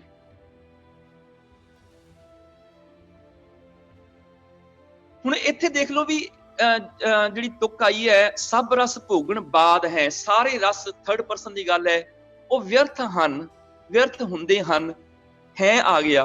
ਹੁਣ ਇੱਥੇ ਜੇ ਹਾਹੇ ਨੂੰ ਸਿਆਰੀ ਕੰਪਲੀਟ ਨਾ ਆਂਦੀ, ਸ਼ਾਰਟ ਫਾਰਮ ਆਂਦਾ, ਤੇ ਹਾਹੇ ਨੂੰ ਦਲਾਵਾਂ ਆ ਜਾਣੀਆਂ ਸੀ, ਤੇ ਇਹਦਾ ਉਚਾਰਨ ਨਾਸਕੀ ਹੀ ਹੋਣਾ ਸੀ ਬਿੰਦੀ ਨਾਲ, ਸਭ ਰਸ ਭੋਗਣ ਬਾਦ ਹੈ। ਮਤਲਬ ਕੀ ਹੈਗਾ, ਅੰਨ੍ਹੇ ਪੁਰਖ ਥਰਡ ਪਰਸਨ ਵਾਸਤੇ ਇੱਕ ਵਚਨ ਦੀ ਕਿਰਿਆ ਨਾਲ ਅਖੀਰ ਤੇ ਦਲਾਵਾਂ ਆਉਂਦੀਆਂ ਨੇ। ਜਦੋਂ ਬਹੁਵਚਨ ਆਉਂਦਾ ਹੈ, ਦਲਾਵਾਂ ਕੱਟ ਕੇ ਹਾਹੇ ਨੂੰ ਸਿਆਰੀ ਆ ਜਾਂਦੀ ਹੈ। ਇਸ ਕਰਕੇ ਇੱਥੇ ਸ਼ਬਦ ਆ ਗਿਆ ਹੈ, ਸਭ ਰਸ ਭੋਗਣ ਬਾਦ ਹੈ। ਇਹ ਉਹੀ ਹੈ ਜਿਹੜੀਆਂ ਅਸੀਂ ਸਿਲੇਬਸ ਵਿੱਚ ਕਰ ਰਹੇ ਹਾਂ, ਹਾਹੇ ਨੂੰ ਦਲਾਵਾਂ ਬਿੰਦੀ ਨਾਲ ਅਸੀਂ ਉਚਾਰਨ ਕਰ ਰਹੇ ਹਾਂ। ਇੱਕ ਹੋਰ ਤੋਂ ਕੱਟ ਲਓ ਜੀ, ਨਾਨਕ ਆਏ ਸੇ ਪ੍ਰਮਾਣ ਹੈ। ਨਾਨਕ ਆਏ ਸੇ ਮੈਨੇ ਉਹ ਥਰਡ ਪਰਸਨ, ਪ੍ਰਮਾਣ ਹੈ, ਉਹ ਪ੍ਰਮਾਣ ਹੁੰਦੇ ਹਨ। ਉੱਥੇ ਵੀ ਹਾਹਾ ਹਾਹੇ ਨੂੰ ਸਿਆਰੀ ਆ ਗਈ। ਅਸਲ ਚ ਫੁੱਲ ਸ਼ਬਦ ਜਿਹੜਾ ਨਾ, ਉਹ ਅੰਨ੍ਹੇ ਪੁਰਖ ਬਹੁਵਚਨੀ ਕਿਰਿਆ ਦਾ ਹਾਹੇ ਨੂੰ ਸਿਆਰੀ ਦੇ ਨਾਲ ਹੁੰਦਾ ਵੈ। ਨਾਨਕ ਆਏ ਸੇ ਪ੍ਰਮਾਣ, ਇੱਥੇ ਵੀ ਹੈ ਆ ਗਿਆ। ਹੁਣ ਇੱਥੇ ਉਚਾਰਨ ਹੈ ਕਰਨਾ ਹੈ, ਕਈ ਨੂੰ ਹੈ ਕਰਦੇ ਨੇ, ਹੈ ਗਲਤ ਹੈ ਹੀ ਪਾਠ ਉਚਾਰਨ ਹੋਏਗਾ, ਸਿਰਫ ਨਾਸਕੀ ਉਚਾਰਨ ਹੋਏਗਾ, ਜਿਵੇਂ ਗਾਵੇਂ, ਜਾਵੇਂ, ਪਾਵੇਂ, ਉਦਾਂ ਹੀ ਹੈ, ਆਏ ਸੇ ਪ੍ਰਮਾਣ ਹੈ। ਅਸਲ ਚ ਆ ਅੰਨ੍ਹੇ ਪੁਰਖ ਬਹੁਵਚਨ ਦੀ ਫੁੱਲ ਕਿਰਿਆ ਹੈਗੀ, ਅਗਲੀ ਜਿਹੜੀ ਅਸੀਂ ਹੁਣ ਪੜ ਰਹੇ ਹਾਂ, ਹੈ, ਇਹ ਫੁੱਲ ਕਿਰਿਆ ਹੈ। ਹੁਣ ਵਾਪਸ ਸਿਲੇਬਸ ਤੇ ਆ ਜਾਓ। ਆਏ ਸੇ ਪ੍ਰਮਾਣ ਹੈ, ਹੁਣ ਇਹ ਪ੍ਰਮਾਣ ਹੈ ਜਿਹੜਾ ਨਾ, ਅਸਲ ਚ ਹਾਹਾ ਹਾਹੇ ਨੂੰ ਸਿਆਰੀ ਦੇ ਨਾਲ ਹੈ, ਪਰ ਕਿਉਂਕਿ ਇੱਥੇ ਹਾਹੇ ਨੂੰ ਸਿਆਰੀ ਨਹੀਂ ਲੱਗੀ, ਤੇ ਦਲਾਵਾਂ ਦਾ ਉਚਾਰਨ ਹੀ ਬਿੰਦੀ ਨਾਲ ਹੋ ਜਾਏਗਾ। ਆਏ ਸੇ ਪ੍ਰਮਾਣ ਹੈ, ਇਹ ਹਾਹਾ ਹਾਹੇ ਦੀ ਸਿਆਰੀ ਦੀ ਸ਼ਾਰਟ ਸ਼ਬਦ ਹੈ, ਸ਼ਾਰਟ ਫਾਰਮ ਹੈ। ਸ਼ਬਦ ਰੱਤੇ ਵਡਹੰਸ ਹੈ। ਜੇ ਇੱਥੇ ਹਾਹਾ ਹਾਹੇ ਨੂੰ ਸਿਆਰੀ ਆ ਜਾਂਦੀ ਤੇ ਤਾਂ ਵੀ ਠੀਕ ਸੀ, ਪਰ ਕਿਉਂਕਿ ਰਾਗ ਦੀ ਇੱਕ ਮਾਤਰਾ ਘਟਾਣੀ ਸੀ, ਮਾਤਰਾ ਵੱਧਦੀ ਹੋਏਗੀ, ਇਸ ਕਰਕੇ ਮਾਤਰਾ ਨੂੰ ਘਟਾਉਣ ਵਾਸਤੇ ਹਾਹੇ ਨੂੰ ਦਲਾਵਾਂ ਲਾ ਦਿੱਤੀਆਂ, ਤੇ ਇਹਦਾ ਨਾਸਕੀ ਉਚਾਰਨ ਹੋ ਜਾਏਗਾ ਹੈ। ਠੀਕ ਹੈ ਜੀ। ਹਾਂਜੀ, ਇਸ ਤੋਂ ਆਪਾਂ ਅਗਲੇ ਹੁਣ ਟਰਮ ਲਾ ਜਾਈਏ। ਆਸ ਹੈ ਕਿ ਆਪ ਨੂੰ ਸਮਝ ਆ ਗਈ ਹੋਏਗੀ ਕਿ ਅੰਨ੍ਹੇ ਪੁਰਖ ਦੀ ਇੱਕ ਵਚਨੀ ਕਿਰਿਆ ਦੁਲਾਵਾਂ ਨਾਲ ਹੁੰਦੀ ਹੈ, ਬਹੁ ਵਚਨੀ ਕਿਰਿਆ ਦੁਲਾਵਾਂ ਦੀ ਥਾਂ ਤੇ ਕਿਰਿਆ ਦੇ ਅਖੀਰ ਤੇ ਹਾਹੇ ਨੂੰ ਸਿਆਰੀ ਲੱਗ ਕੇ ਬਣ ਜਾਂਦੀ ਹੈ। ਹਾਂਜੀ, ਹੁਣ ਆ ਗਈ ਜੀ ਭਵਿੱਖਤ ਕਾਲ ਅੰਨ੍ਹੇ ਪੁਰਖ ਇੱਕ ਵਚਨ ਦੀ ਕਿਰਿਆ।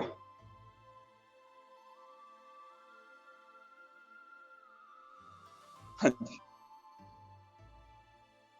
ਹੁਣ ਆ ਜਿਹੜੀ ਹੈਗੀ ਹੈ ਜੀ, ਮਨ ਰੇ ਕੌਣ ਗਤ ਹੋਏ ਹੈ ਤੇਰੀ, ਕੌਣ ਗਤ ਹੋਏ ਹੈ ਤੇਰੀ। ਇੱਕ ਸੈਕਿੰਡ ਮੈਂ ਨਾ ਇਹਨੂੰ ਕਰ ਲਾਂ।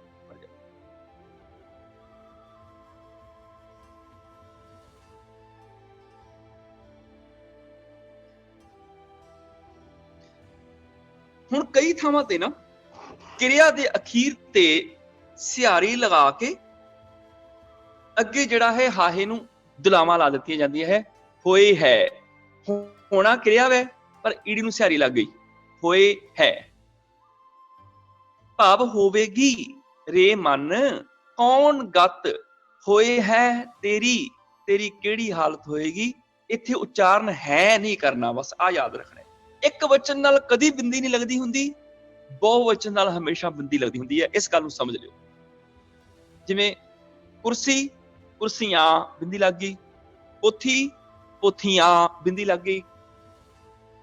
ਬਿੰਦੀ ਹਮੇਸ਼ਾ ਬਹੁ ਵਚਨ ਨਾਲ ਲੱਗਦੀ ਹੈ, ਇੱਕ ਵਚਨ ਨਾਲ ਬਿੰਦੀ ਨਹੀਂ ਲੱਗਦੀ। ਇਸ ਕਰਕੇ ਜੇ ਇੱਕ ਦੀ ਗੱਲ ਚੱਲਦੀ ਨਾ, ਮਨ ਤੇ ਇੱਕੋ ਹੀ ਹੈ, ਮਨ ਤੇ ਬਹੁਤੇ ਨਹੀਂ। ਇਸ ਕਰਕੇ ਮਨ ਨੂੰ ਸੰਬੋਧਨ ਹੈ ਅੰਨ੍ਹੇ ਪੁਰਖ ਰੇ ਮਨ, ਭਾਵ ਹੇ ਮੇਰੇ ਮਨ ਕੌਣ ਗਤ ਹੋਏ ਹੈ ਤੇਰੀ, ਤੇਰੀ ਕਿਹੜੀ ਹਾਲਤ ਹੋਏਗੀ, ਕਿਹੜੀ ਅਵਸਥਾ ਹੋਏਗੀ, ਹੋਵੇਗੀ। ਭਵਿੱਖ ਕਾਲ ਅੰਨ੍ਹੇ ਪੁਰਖ ਇੱਕ ਵਚਨ। ਕਰ ਹੈ ਰਾਮ ਹੋਏ ਹੈ ਸੋਏ। ਹਾਂ, ਇੱਥੇ ਫਿਰ ਈੜੀ ਨੂੰ ਸਿਹਾਰੀ ਆ ਗਈ। ਕਿਰਿਆ ਦੇ ਅਖੀਰ ਤੇ ਸਿਹਾਰੀ ਆ ਜਾਂਦੀ ਹੈ, ਅੱਗੇ ਹੈ ਲੱਗ ਜਾਂਦਾ ਵੈ। ਕਰ ਹੈ ਰਾਮ ਹੋਏ ਹੈ ਸੋਏ, ਭਾਵ ਜੋ ਰਾਮ ਕਰਦਾ ਹੈ ਉਹੀ ਕਰੇਗਾ, ਉਹੀ ਹੁੰਦਾ ਹੈ। ਇਦਾਂ ਦੇ ਗੁਰਬਾਣੀ ਚ ਹੋਰ ਬਹੁਤ ਥਾਂ ਤੇ ਸ਼ਬਦ ਆਉਂਦੇ। ਨਾਨਕ ਕਹਿਤ ਚੇਤ ਚਿੰਤਾ ਮਨ ਹੋਏ ਹੈ ਅੰਤ ਸਹਾਈ, ਅੰਤ ਸਹਾਈ ਹੋਵੇਗਾ, ਹੋਏ ਹੈ, ਉੱਥੇ ਵੀ ਹੋਏ ਹੈ ਲਫ਼ਜ਼ ਹੈ। ਬੀਤ ਜਹ ਜਨਮ ਅਕਾਜ ਰੇ, ਜੈ ਹੈ। ਹੁਣ ਇੱਥੇ ਵੀ ਜੱਜਾ ਈੜੀ ਨੂੰ ਸਿਹਾਰੀ ਥਾਂ ਤੇ ਉਹਦੀ ਸ਼ਾਰਟ ਫਾਰਮ ਬਣਾ ਦਿੱਤੀ, ਜੱਜੇ ਨੂੰ ਦੁਲਾਵਾਂ ਲਾ ਦਿੱਤੀਆਂ। ਬਸ ਆ ਫਰਕ ਕੀਤਾ।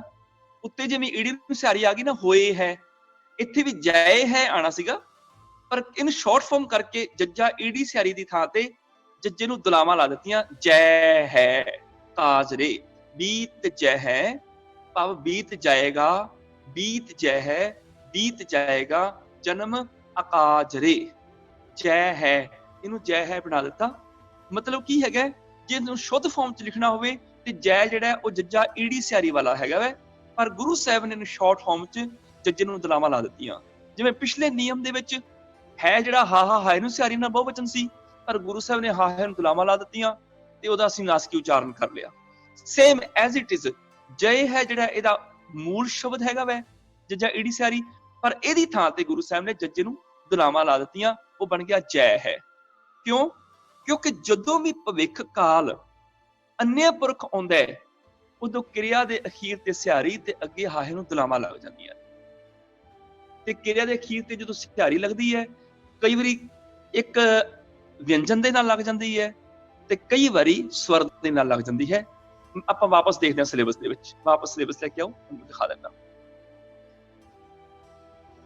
ਹਾਂਜੀ, ਇਸ ਸਿਲੇਬਸ ਦੇ ਵਿੱਚ ਕੀ ਹੈਗਾ, ਕੌਣ ਹੋਏ ਹੈ, ਹੋਏ ਈੜੀ ਨੂੰ ਸਿਹਾਰੀ ਲੱਗ ਗਈ ਨਾ, ਅੱਗੇ ਆ ਗਿਆ ਹੈ। ਇਦਾਂ ਹੀ ਕਰ ਹੈ ਰਾਮ ਹੋਏ ਹੈ ਸੋਏ, ਈੜੀ ਨੂੰ ਸਿਹਾਰੀ ਲੱਗ ਗਈ ਕਿਰਿਆ ਦੇ ਨਾਲ ਅਖੀਰ ਤੇ ਹੈ।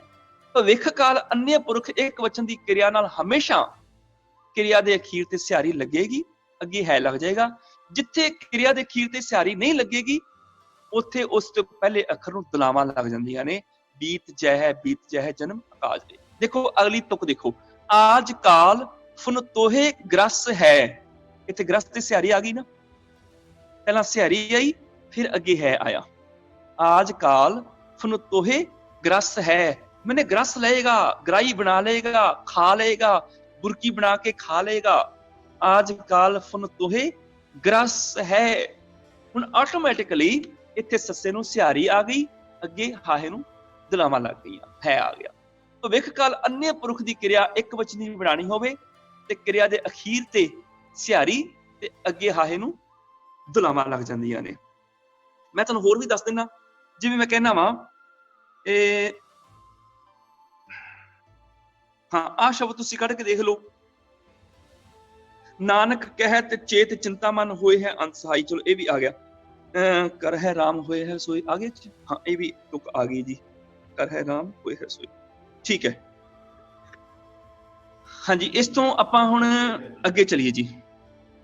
ਉੱਤਮ ਪੁਰਖ ਇੱਕ ਵਚਨ ਭਵਿੱਖ ਕਾਲ।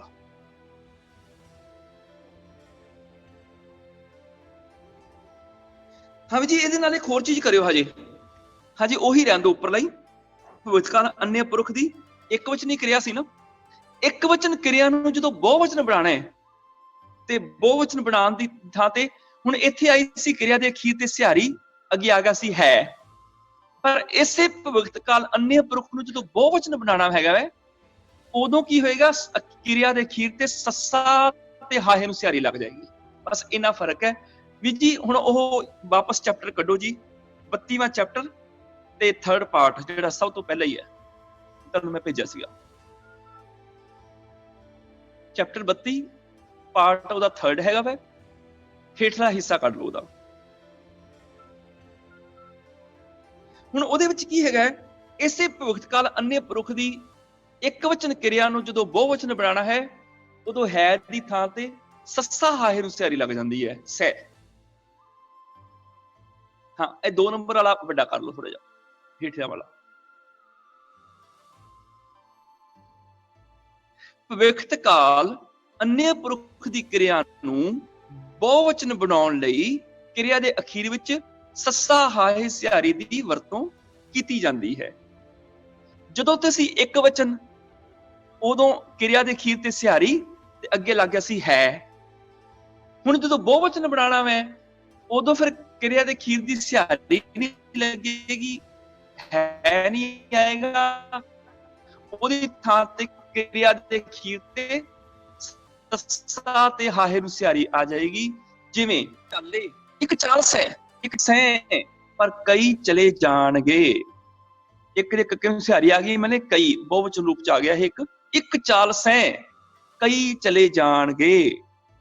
ਕਿੰਨਾ ਸੌਖਾ ਨਿਯਮ ਹੈਗਾ ਕਿ ਜੇ ਤੇ ਸਿਹਾਰੀ ਤੇ ਹਾਹੇ ਨੂੰ ਦੁਲਾਵਾਂ ਆ ਗਈਆਂ ਫਿਰ ਇੱਕ ਵਚਨ ਹੈ, ਜੇ ਸੱਸਾ ਹਾਹੇ ਨੂੰ ਸਿਹਾਰੀ ਆ ਗਈ ਫਿਰ ਇਹੀ ਭਵਿੱਖ ਕਾਲ ਅੰਨ੍ਹੇ ਪੁਰਖ ਦੀ ਕਿਰਿਆ ਬਹੁਵਚਨ ਹੋ ਜਾਏਗੀ। ਸਿਰਫ ਸੱਸਾ ਤੇ ਹਾਹੇ ਨੂੰ ਸਿਹਾਰੀ ਲਾਉਣ ਨਾਲ ਇੱਕ ਚਾਲੇ, ਇੱਕ ਚੱਲ ਸੈ ਸਭ ਆਪਣੀ ਵਾਰ। ਇਦਾਂ ਦੇ ਬਹੁਤ ਸਾਰੇ ਸ਼ਬਦ ਹੈਗੇ ਨੇ ਜਿਹੜੇ ਤੁਸੀਂ ਲੱਭ ਸਕਦੇ ਹੋ।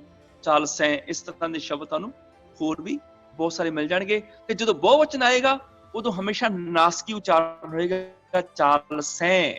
ਹਲਕੀ ਜੀ ਨਾਸਕੀ ਉਚਾਰਨ ਦੀ ਆਵਾਜ਼, ਚਾਲ ਸੈ। ਸੈ ਦੇ ਉੱਪਰ ਥੋੜਾ ਜ਼ੋਰ ਪੈ ਜਾਏਗਾ, ਹਾਹਾ ਨਹੀਂ ਬੋਲਣਾ, ਸਿਰਫ ਜ਼ੋਰ ਲੱਗੇਗਾ ਹਲਕਾ ਜਿਹਾ। ਚਾਲ ਸੈ, ਇੱਕ ਚਾਲੇ, ਇੱਕ ਚੱਲ ਸੈ ਸਭ ਆਪਣੀ ਵਾਰ। ਬਸ ਆ ਇੱਕ ਤਰੀਕਾ ਹੈਗਾ ਇਹਨੂੰ ਬਹੁਵਚਨ ਬਣਾਉਣ ਦਾ। ਇਸ ਤਰ੍ਹਾਂ ਦੇ ਸਾਨੂੰ ਗੁਰਬਾਣੀ ਵਿੱਚੋਂ ਹੋਰ ਵੀ ਬਹੁਤ ਸਾਰੇ ਸ਼ਬਦ ਮਿਲ ਜਾਂਦੇ ਨੇ। ਹਾਂਜੀ, ਹੁਣ ਆਪਾਂ ਅਗਲਾ ਚੈਪਟਰ ਦੇਖ ਲਈਏ ਜੀ। ਹਾਂਜੀ, ਉੱਤਮ ਪੁਰਖ ਇੱਕ ਵਚਨ ਭਵਿੱਖ ਕਾਲ।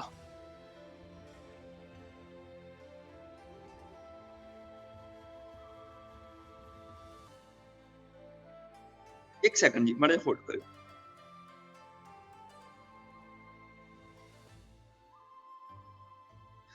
ਹਾਂਜੀ, ਇਹ ਜਿਹੜਾ ਹੈਗਾ ਨਾ ਉੱਤਮ ਪੁਰਖ, ਮੇਰੀ ਗੱਲ ਚੱਲ ਰਹੀ ਹੈ ਫਸਟ ਪਰਸਨ, ਮੈਂ, ਅਸੀਂ, ਸਾਡਾ, ਸਾਨੂੰ। ਇੱਕ ਵਚਨ ਮੈਨੇ ਸਿੰਗੂਲਰ, ਇੱਕ ਦੀ ਗੱਲ ਹੈ, ਪਰ ਇੱਥੇ ਸਿਰਫ ਮੈਂ ਆਏਗਾ, ਅਸੀਂ ਨਹੀਂ ਆਏਗਾ, ਸਾਡਾ ਨਹੀਂ ਆਏਗਾ, ਸਾਨੂੰ ਨਹੀਂ ਆਏਗਾ, ਸਿਰਫ ਮੈਂ ਹੀ ਆਏਗਾ, ਮੈਂ, ਬਸ ਮੈਂ। ਉੱਤਮ ਪੁਰਖ ਇੱਕ ਵਚਨ ਹੈ। ਭਵਿੱਖ ਕਾਲ ਮੈਨੇ ਆਉਣ ਵਾਲੇ ਸਮੇਂ ਚ ਮੈਂ ਏਦਾਂ ਕਰਾਂਗਾ। ਹਉ ਤਉ ਏਕ ਰਮਈਆ ਲੈ ਹਉ। ਹਉ ਤਉ ਮੈਂ ਤਾਂ ਏਕ ਰਮਈਆ ਲੈ ਹਉ। ਲੈ ਹਉ ਮੈਨੇ ਲਵਾਂਗਾ। ਅਸਲ ਚ ਇੱਥੇ ਇਕੱਠਾ ਪਾਠ ਚਾਹੀਦਾ, ਲੈ ਤੇ ਹਉ ਅਲੱਗ ਨਹੀਂ ਹੈ, ਕਿਉਂਕਿ ਹਉ ਅੱਗੇ ਆ ਚੁੱਕਿਆ। ਹਉ ਤੋਂ ਏਕ ਰਮਈਆ ਲੈ ਹਉ ਮੈਨੇ ਲਵਾਂਗਾ, ਮੈਂ ਲਵਾਂਗਾ ਨਹੀਂ, ਸਿਰਫ ਲਵਾਂਗਾ। क्योंकि हों अगे आ गया वै। वैसे भी हों ना भी आवे ते लहूं अपने आप च कंप्लीट क्रिया हैगी है। जिवें जस है, चालस है, अपने आप च कंप्लीट क्रिया हैगी है। गावे हैं अपने आप च कंप्लीट क्रिया हैगी है। लहूं अपने आप च एक कंप्लीट वर्ब है, क्रिया वै। लह ते हों ये दो अलग अलग शब्द नहीं हैगे, ये ध्यान रखना माड़ा जा। लहूं मैंने लवांगा, बस इन्ना करथे दा लहूं। ਊੜੇ ਦੀ ਔਂਕੜ ਜਿਹੜੀ ਹੈ ਉਹ ਅਸਲ ਦੇ ਵਿੱਚ ਆਪਣੇ ਵਾਸਤੇ ਵਰਤੀ ਜਾ ਰਹੀ ਹੈ, ਬਿੰਦੀ ਵਾਲੀ, ਹੋਂ ਵਾਲੀ। ਲਹਿੋਂ ਮੈਨੇ ਮੈਂ ਲਵਾਂਗਾ, ਹੋਂ ਤੋਂ ਏਕ ਰਮਈਆ ਲਹਿੋਂ, ਆਨ ਦੇਵ ਬਦਲਾਵਨ ਦਹਿੋਂ ਮੈਨੇ ਦੇਵਾਂਗਾ, ਮੈਂ ਬਦਲੇ ਚ ਸਾਰੇ ਦੇਵਤੇ ਦੇ ਕੇ ਇੱਕ ਰਾਮ ਲੈ ਲਵਾਂਗਾ। ਹੋਂ ਤੋਂ ਏਕ ਰਮਈਆ ਲਹਿੋਂ, ਆਨ ਦੇਵ ਬਦਲਾਵਨ ਦਹਿੋਂ। इस तरह यह आएगा। एक सेकंड जी।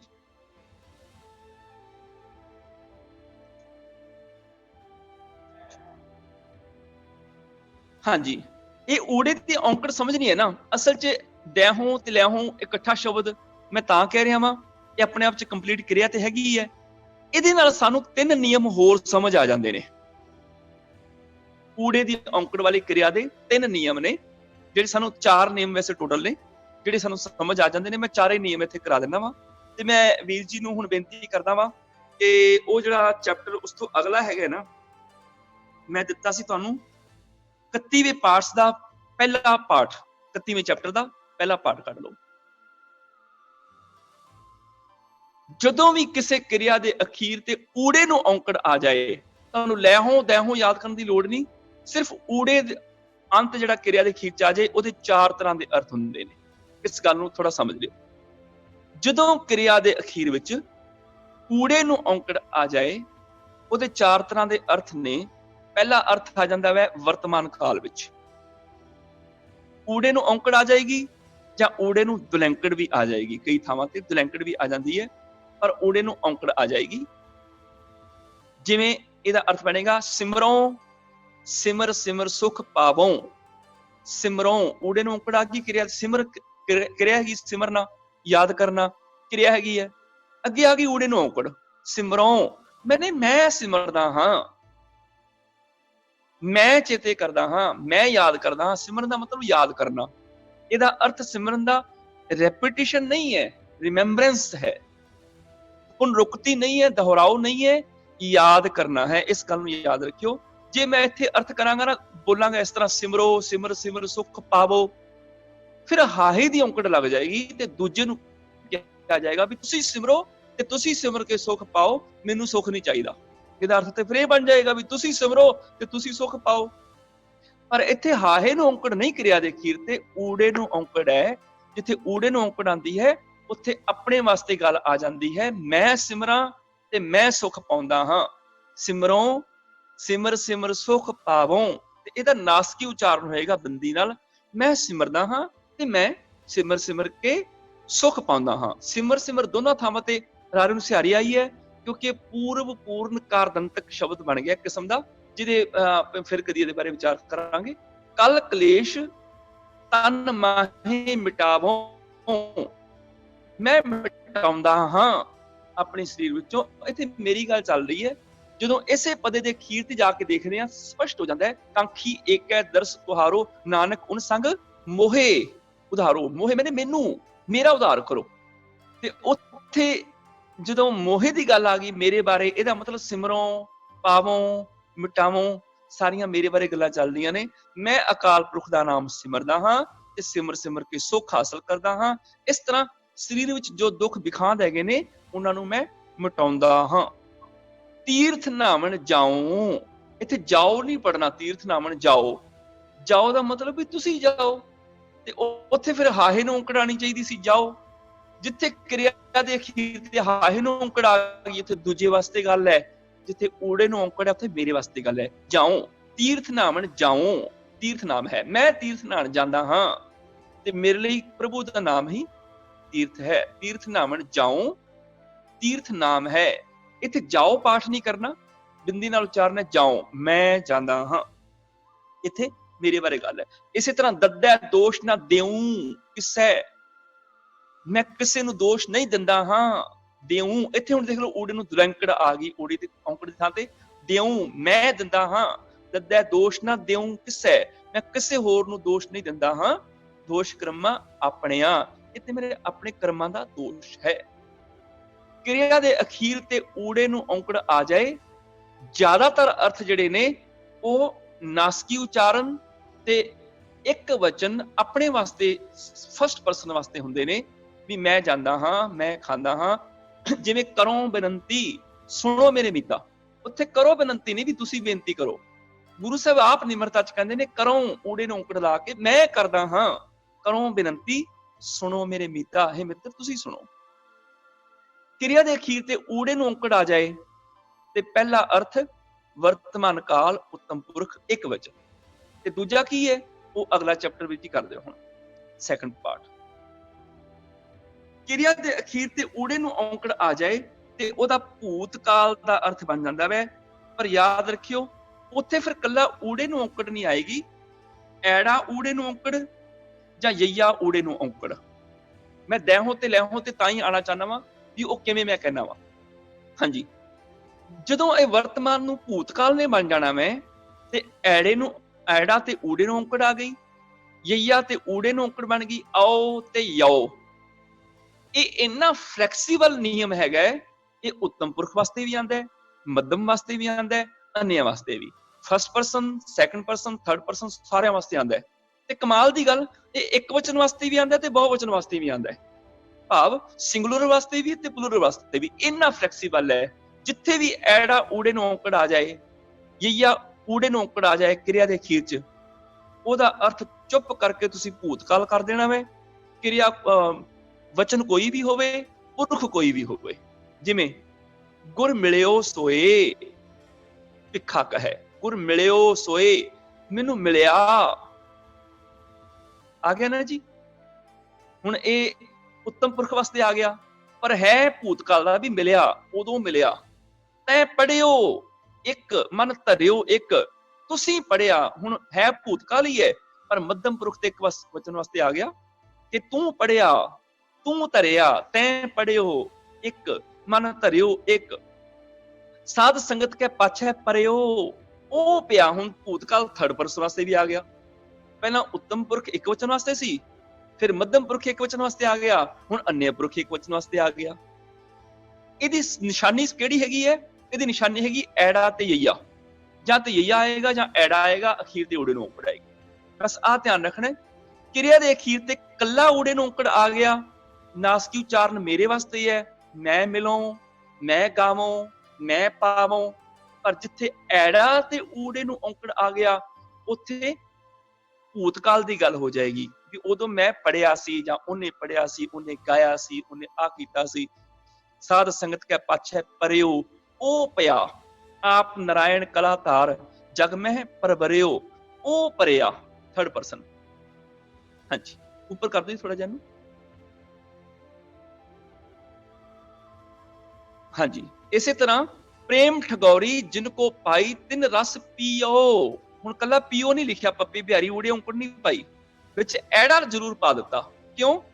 ਤਾਂ ਕਿ ਭੂਤਕਾਲ ਦਾ ਸ਼ਬਦ ਬਣ ਜਾਏ, ਵਰਤਮਾਨ ਦਾ ਨਾ ਰਹਿ ਜਾਏ। ਪੀਓ, ਉਹਨਾਂ ਨੇ ਪੀਤਾ, ਭੂਤਕਾਲ ਅੰਨ੍ਯ ਪੁਰਖ ਬਹੁਵਚਨ ਬਣ ਗਿਆ। ਕਿਰਿਆ ਦੇ ਅਖੀਰ ਤੇ ਕੱਲੇ ਊੜੇ ਨੂੰ ਔਂਕੜ ਆ ਗਈ। ਅਸੀਂ ਇੱਕ ਪਹਿਲਾਂ ਸਿੱਖਿਆ ਹੋਇਆ, ਕੱਲਾ ਊੜੇ ਨੂੰ ਔਂਕੜ ਆ ਗਈ ਤੇ ਮੇਰੇ ਵਾਸਤੇ ਹੈ, ਫਸਟ ਪਰਸਨ, ਵਰਤਮਾਨ ਕਾਲ। ਤੇ ਜੇ ਕੱਲਾ ਊੜੇ ਦੀ ਥਾਂ ਤੇ ਉਹਦੇ ਅੱਗੇ ਯਈਆ ਜਾਂ ਐੜਾ ਲੱਗ ਗਿਆ, ਯਈਆ ਜਾਂ ਐੜਾ ਲਾ ਕੇ ਊੜੇ ਨੂੰ ਔਂਕੜ ਆ ਗਈ, ਫਿਰ ਬਣ ਗਿਆ ਭੂਤਕਾਲ ਵਾਸਤੇ, ਪਾਸਟ ਟੈਂਸ ਵਾਸਤੇ। ਹਾਂਜੀ, ਅੱਗੇ ਕਰੋ ਜੀ ਅਗਲਾ ਚੈਪਟਰ। ਹੁਣ ਦੇਖੋ, ਵਰਤਮਾਨ ਕਾਲ ਦੀ ਨਿਸ਼ਾਨੀ ਹੈ ਊੜੇ ਨੂੰ ਔਂਕੜ, ਭੂਤਕਾਲ ਦੀ ਨਿਸ਼ਾਨੀ ਹੈਗੀ ਹੈ ਐੜਾ ਤੇ ਯਈਆ ਊੜੇ ਨੂੰ ਔਂਕੜ। ਇਸੇ ਤਰ੍ਹਾਂ ਭਵਿੱਖ ਕਾਲ ਦੀ ਨਿਸ਼ਾਨੀ ਕੀ ਹੈਗੀ ਹੈ? ਹਾ ਤੇ ਊੜੇ ਨੂੰ ਔਂਕੜ। ਕਿੰਨੀ ਕਮਾਲ ਦੀ ਗੱਲ ਹੈ। ਦੇਖੋ, ਕਿਰਿਆ ਨੂੰ ਸਮਝਣਾ ਬਹੁਤ ਸੌਖਾ ਹੈ। ਊੜੇ ਦੀ ਔਂਕੜ ਵਾਲੀ, ਕੱਲਾ ਊੜੇ ਨੂੰ ਔਂਕੜ ਹੈ ਤੇ ਵਰਤਮਾਨ, ਐੜਾ ਊੜੇ ਨੂੰ ਔਂਕੜ, ਯਈਆ ਊੜੇ ਨੂੰ ਔਂਕੜ ਤੇ ਭੂਤਕਾਲ, ਹਾ ਊੜੇ ਨੂੰ ਔਂਕੜ ਤੇ ਭਵਿੱਖ ਕਾਲ, ਲੈਹੋਂ, ਦੈਹੋਂ, ਭਵਿੱਖ ਕਾਲ। ਕਿੰਨਾ ਈਜ਼ੀ ਹੈਗਾ, ਕਿੰਨਾ ਸੌਖਾ ਹੈਗਾ। ਊੜੇ ਦੀ ਔਂਕੜ ਸਮਝਣੀ ਹੈ। ਮੈਂ ਫਿਰ ਇੱਕ ਵਾਰ ਦੁਹਰਾ ਰਿਹਾ, 4 ਨਿਯਮ ਨੇ, ਮੈਂ 2 ਨਿਯਮ ਕਰਾਤੇ, ਤੀਜਾ ਕਰਾਉਣ ਲੱਗਿਆ। ਕਿਰਿਆ ਦੇ ਅਖੀਰ ਤੇ ਕੱਲਾ ਊੜੇ ਨੂੰ ਔਂਕੜ ਆ ਗਿਆ ਤੇ ਵਰਤਮਾਨ, ਐੜਾ ਜਾਂ ਯਈਆ ਲਾ ਕੇ ਊੜੇ ਨੂੰ ਔਂਕੜ ਆ ਗਿਆ ਤੇ ਭੂਤਕਾਲ, ਹਾਹਾ ਤੇ ਊੜੇ ਨੂੰ ਔਂਕੜ ਆ ਗਿਆ ਤੇ ਭਵਿੱਖ ਕਾਲ। ਜਿਵੇਂ ਹਾਂਜੀ ਵੀ ਜੀ, ਥਰਡ ਕੱਢ ਲਓ ਜੀ, ਤੀਸਰਾ ਪਾਠ ਕੱਢ ਲਓ ਇਸੇ ਦਾ ਹੀ, ਅਗਲਾ ਇਸ ਤੋਂ ਅਗਲਾ ਭਾਗ ਤੀਜਾ। ਹਾਂਜੀ ਆ ਗਿਆ ਜੀ।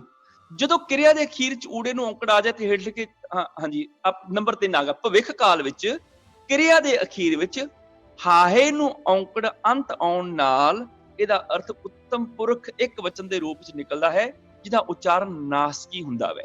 ਹੁਣ ਇੱਥੇ ਨਾਸਕੀ ਦੇਖੋ, ਹਉ ਤੋਂ ਏਕ ਰਮਈਆ ਲੈ ਹੋਂ, ਮੈਂ ਲਵਾਂਗਾ, ਆਨ ਦੇਵ ਬਦਲਾਵਨ ਦੈ ਹੋਂ, ਮੈਂ ਦਿਆਂਗਾ। ਇਹ ਪੰਡਤ, ਮੈਂ ਤਾਂ ਇੱਕ ਸੋਹਣੇ ਰਾਮ ਦਾ ਨਾਮ ਹੀ ਲਵਾਂਗਾ ਤੇ ਤੁਹਾਡੇ ਹੋਰ ਸਾਰੇ ਦੇਵੀ ਦੇਵਤਿਆਂ ਨੂੰ ਉਸ ਨਾਮ ਦੇ ਵੱਟੇ ਵਿੱਚ ਦੇ ਦਿਆਂਗਾ।